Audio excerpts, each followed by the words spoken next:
Hello, ನಾನಿವತ್ತು ಬೆಳಿಗ್ಗೆ ತಿಂಡಿಗೆ ಕೋಕೋನಟ್ ದೋಸೆ ಮಾಡ್ತಾಯಿದ್ದೀನಿ. ಅದಕ್ಕೆ ಏನೇನು ಬೇಕು ಅಂತ ಹೇಳ್ತೀನಿ. ನಾನು 2 ಕಪ್ ಅಕ್ಕಿನ 5 ಗಂಟೆ ನೆನೆಸಿಟ್ಕೊಂಡಿದ್ದೀನಿ. ಮತ್ತು 1 ಕಪ್ಪು ಅನ್ನ, ಆಮೇಲೆ 1 ಕಪ್ಪು ತುರಿದಿರೋ ಕಾಯಿ, ಮತ್ತು ಒಂದು ಚಿಕ್ಕ ಗ್ಲಾಸಲ್ಲಿ 1 ಗ್ಲಾಸು ಕಾಯಿ ಒಡೆದಿರ್ತೀವಲ್ಲ ನೀರು, ಕಾಯಿ ನೀರು ಅದು, ಮತ್ತು 1 ಸ್ಪೂನು ಸಕ್ಕರೆ. ಈಗ ಇದೆಲ್ಲದನ್ನು ಮಿಕ್ಸಿಗೆ ಹಾಕ್ಕೊಂಡು ನುಣ್ಣಗೆ ಪೇಸ್ಟ್ ಮಾಡ್ಕೋಬೇಕು.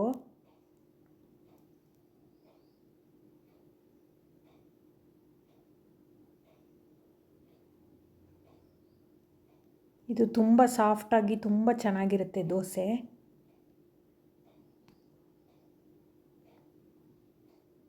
ನಾನೆಲ್ಲ ಒಟ್ಟಿಗೆ ಹಾಕ್ಕೊಂಡು ಪೇಸ್ಟ್ ಮಾಡ್ಕೊತಾ ಇದ್ದೀನಿ.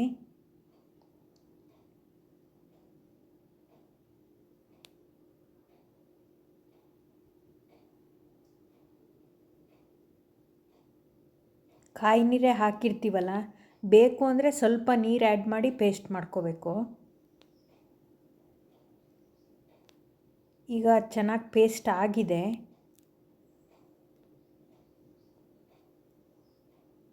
ಇದಕ್ಕೆ ನಾನು ರುಚಿಗೆ ಎಷ್ಟು ಬೇಕೋ ಅಷ್ಟು ಉಪ್ಪು ಹಾಕ್ಕೊಂಡು ಚೆನ್ನಾಗಿ ಮಿಕ್ಸ್ ಮಾಡ್ಕೊತಾ ಇದ್ದೀನಿ. ಉಪ್ಪು ಬೇಕಿದ್ರೆ ಬೆಳಿಗ್ಗೆನೇ ಹಾಕ್ಕೋಬೋದು. ಈಗ ತುಂಬ ಥಂಡಿ ವೆದರ್ ಇದೆಯಲ್ಲ, ಅದಕ್ಕೆ ಉಪ್ಪು ರಾತ್ರಿನೇ ಹಾಕ್ಕೋತಾ ಇದ್ದೀನಿ, ಹಿಟ್ಟು ಉಬ್ಬಲ್ಲ ಅಂತ. ಹಾಕ್ಬಿಟ್ಟು ಓವರ್ನೈಟು ಅದನ್ನು ಹಾಗೆ ಬಿಡಬೇಕು. ಬೆಳಿಗ್ಗೆ ಈ ಥರ ಆಗಿರುತ್ತೆ, ಚೆನ್ನಾಗಿ ಉಬ್ಬಿದೆ ಹಿಟ್ಟು. ತುಂಬ ದಪ್ಪ ಇದೆ. ನಾನು ಸ್ವಲ್ಪ ನೀರು ಆ್ಯಡ್ ಮಾಡ್ಕೊತೀನಿ. ನೀರು ಎಷ್ಟು ಬೇಕೋ ಅಷ್ಟು ಆ್ಯಡ್ ಮಾಡಿಕೊಂಡು ಚೆನ್ನಾಗಿ ಮಿಕ್ಸ್ ಮಾಡ್ಕೊತೀನಿ ಅದನ್ನ.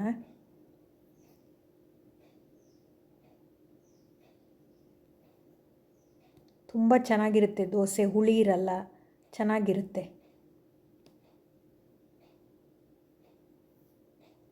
ಎಣ್ಣೆನೂ ಹಚ್ಚಬೇಕು ಅಂತಿಲ್ಲ. ಹಂಚು ಒಂದ್ಸಲಿ ಕಾದ್ಮೇಲೆ ಅದನ್ನು ಸಿಮ್ಮಲ್ಲಿ ಇಟ್ಕೊಂಡು ದೋಸೆ ಹಾಕ್ಕೋತಾ ಇದ್ದೀನಿ. ಲಿಡ್ ಕ್ಲೋಸ್ ಮಾಡಿ ಅದನ್ನು ಕುಕ್ ಮಾಡಬೇಕು. ಅದು ತಿರ್ಗಿಸಾಕಬೇಕು ಅಂತಲೂ ಏನೂ ಇಲ್ಲ. ಒಂದು ಸೈಡು ಬೆಂದಿರುತ್ತೆ, ತುಂಬ ಚೆನ್ನಾಗಿ ಬೆಂದಿರುತ್ತೆ 2 ಸೈಡು ಅದು. ಈಗ ಅದನ್ನು ನಾನು ಟೊಮೆಟೊ ಮತ್ತು ಈರುಳ್ಳಿ ಹಾಕಿ ಚಟ್ನಿ ಮಾಡಿದ್ದೀನಿ, ಅದ್ರ ಜೊತೆ ಸರ್ವ್ ಮಾಡ್ತೀನಿ. ನೋಡಿ, ದೋಸೆ ಈ ಥರ ತುಂಬ ಸಾಫ್ಟಾಗಿ ಬರುತ್ತೆ, ತುಂಬ ಚೆನ್ನಾಗಿರುತ್ತೆ. ಎಷ್ಟೊತ್ತಿಟ್ಟರೂ ದೋಸೆ ಒಂಥರ ಗಟ್ಟಿ ಆಗಲ್ಲ, ಚೆನ್ನಾಗೇ ಇರುತ್ತೆ ಇದು.